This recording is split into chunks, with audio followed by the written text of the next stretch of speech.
Jadi agen pesiar ini bisa menyarankan segmen-segmen apa saja yang bisa didaftar oleh pesertanya ini. Jadi ada PBPU Pemda, PBPU Mandiri, dan PPU Mikro. Untuk PBPU Pemda, agen pesiar ini hanya bisa mengusulkan kepada BPJS Kesehatan. Nantinya dari BPJS Kesehatan yang akan memproses data tersebut, bisa diusulkan ke Dinsos dan Dinkes. Kemudian ya harus melewati prosedur-prosedur yang ada.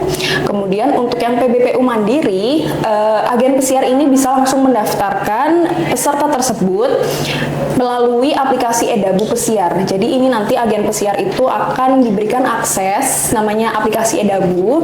Di aplikasi Edabu itu agen pesiar bisa mendaftarkan peserta, bisa ngecek status kepesertaannya apakah aktif atau tidak, bisa juga untuk mengecek vaskesnya di mana dan sebagainya.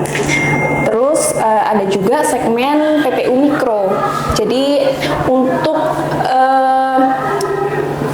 masyarakat desa yang memiliki usaha mikro itu bisa mendaftarkan melalui agen pesiar. Jadi nanti agen pesiar akan membantu untuk mendaftarkan usahanya tersebut dan kemudian akan disampaikan ke BPJS Kesehatan. Kemudian dari BPJS Kesehatan akan memprosesnya seperti itu. Jadi nanti agen pesiar ini akan menyampaikan kepada peserta virtual account-nya, akan menjelaskan bagaimana cara pembayarannya dan kapan harus dibayarkannya seperti itu.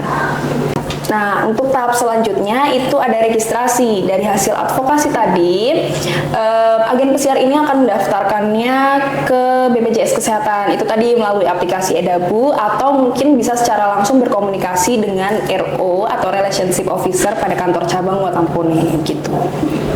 Baik, itulah tadi jawaban dari Kak Safira, sangat jelas ya jawabannya. Jadi pertanyaan selanjutnya yaitu apa saja sih kriteria desa, kabupaten, atau kota yang dapat menjadi desa, kabupaten maupun kota pesiar?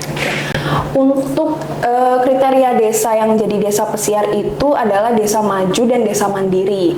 Nah, kalau untuk sekarang KC Watampone itu wilayah kerjanya kan meliputi Kabupaten Bone, Sopeng, Wajo, dan Sinjai. Untuk sekarang keempat kabupaten tersebut sudah memiliki 21 desa. Kemudian nanti pada tahun ini insya Allah akan menjadi 40 desa dan nantinya mungkin akan terus bertambah seiring berjalannya waktu. Intinya ya insya Allah nanti semua desa akan menjadi agen pesiar. Baik, selanjutnya yaitu apa saja sih manfaat pesiar bagi program JKN?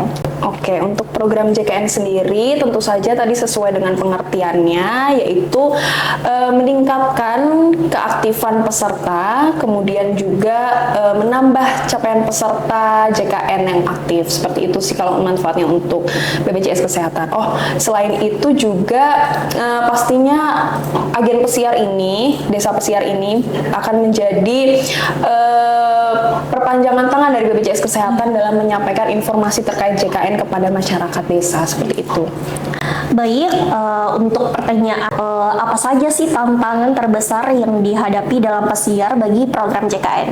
Oke, untuk tantangannya sendiri nih di Kabupaten Bone kan kebetulan wilayahnya sangat luas ya dan jarak antar rumah antar desanya itu sangat jauh. Nah, jadi itu kendalanya sih bagi agen pesiar ini karena untuk mendatangi dari rumah satu ke rumah lainnya itu jaraknya cukup jauh. Selain itu juga aksesnya mungkin masih terkendala ya, mungkin kan di desa sarana prasarananya masih kurang atau bagaimana. Nah, itu sih yang menjadi kendalanya seperti itu.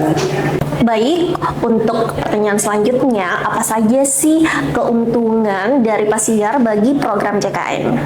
Keuntungan pesiar bagi program JKN ya. Jadi untuk keuntungannya sendiri yang pasti meningkatkan cakupan peserta bagi program JKN dan selain itu juga meningkatkan keaktifan peserta program JKN seperti itu. Oh iya, Kak. Untuk pertanyaan terakhir, apa saja sih tugas bagi agen pesiar dan apa saja sih manfaat-manfaatnya? Oke, Jadi untuk tugas dari agen pesiar sendiri ini yang pasti pertama melakukan pemetaan dan penyisiran, advokasi serta registrasi. Kemudian melaporkan progres pelaksanaan program pesiar, lalu melakukan monitoring cakupan kepesertaan di desa atau kelurahan. Nah, selain itu, program pesiar ini disinergikan dengan program JKN yang lain, yaitu program Sri Kandi, BPJS Online, dan pemberian informasi status kepesertaan JKN. Jadi agen pesiar ini membantu BPJS Kesehatan dalam melaksanakan program Sri Kandi, kemudian juga melakukan program BPJS Online. BPJS Online ini jadi nanti agen pesiar akan melakukan video conference dengan BPJS Kesehatan. Nah, jadi dalam video conference itu peserta akan dibantu melakukan pelayanan administrasi dan sebagainya melalui video conference tersebut. Pastinya didampingi oleh agen pesiar.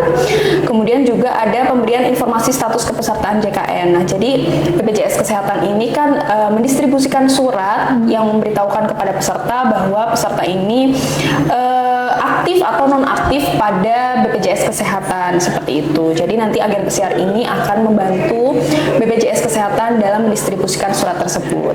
Nah, untuk manfaatnya sendiri, agen pesiar ini dalam melakukan aktivitas pesiar tadi, petakan sisir, advokasi, dan registrasi akan mendapatkan imbal jasa. Seperti itu, akan mendapatkan imbal jasa yang dihitung dari iuran peserta. Nah, kemudian juga akan mendapatkan imbal jasa atas capaiannya dalam melaksanakan tadi program Sri Kandi, BPJS Online, serta pemberian informasi status kepesertaan JKN. Jadi itu sih, jadi agen pesiar ini walaupun merupakan perpanjangan tangan dari BPJS Kesehatan, namun juga akan dapat imbal jasanya. Seperti itu. Baik, pertanyaan selanjutnya, apakah ada pembekalan atau pelatihan khusus untuk agen pesiar ini? Oke, tentu saja ada. Jadi sebelum mereka terjun ke lapangan, kami pastikan sudah memberikan BIMTEK atau bimbingan teknis kepada agen pesiar ini. Selain itu juga memberikan sosialisasi tentang JKN. Nah, jadi pertama kita sosialisasikan dulu tentang informasi JKN ini, kemudian juga menjelaskan mengenai apa-apa saja manfaat yang akan diterima oleh agen pesiar. Kemudian juga kami melakukan BIMTEK terkait aplikasi Edabu. Nah, jadi aplikasi Edabu itu dari kami akan mengajarkan bagaimana caranya petakan, bagaimana caranya menyisir, advokasi, dan juga registrasi pada aplikasi tersebut, seperti itu. Kemudian juga kami juga melakukan monitoring dan evaluasi bagi agen pesiar. Jadi kami akan melihat nanti datanya apakah agen pesiar ini melakukan aktivitas pesiar atau tidak, kemudian berapa yang berhasil dia sisir, berapa yang berhasil dia advokasi, dan juga registrasi. Nah, dari hasil registrasinya itu nanti kan memunculkan dua opsi di situ, pengusulan kepada PBPU Pemda dan juga PBPU Mandiri atau PPU Mikro. Nah, dari hasil registrasi yang PBPU Mandiri dan PPU Mikro akan dihitung imbal jasa yang akan diterima bagi agen pesiar gitu. Baik, itulah tadi penjelasan dari Kak Safira Safa. Penjelasannya sangat jelas ya. Nah, ternyata agen pesiar ini sangat bermanfaat untuk perpanjangan tangan BPJS Kesehatan kepada agen pesiar masyarakat desa. Betul sekali. Nah, ada kesimpulannya, yaitu pesiar bagi program JKN ini bertujuan untuk meningkatkan keaktifan peserta JKN kepada masyarakat, desa, kabupaten maupun kota, dan meningkatkan pemahaman masyarakat tentang program JKN. Terima kasih telah mendengar podcast kali ini, sahabat Sapa JKN, dan terima kasih untuk narasumber Kak Safira Safa.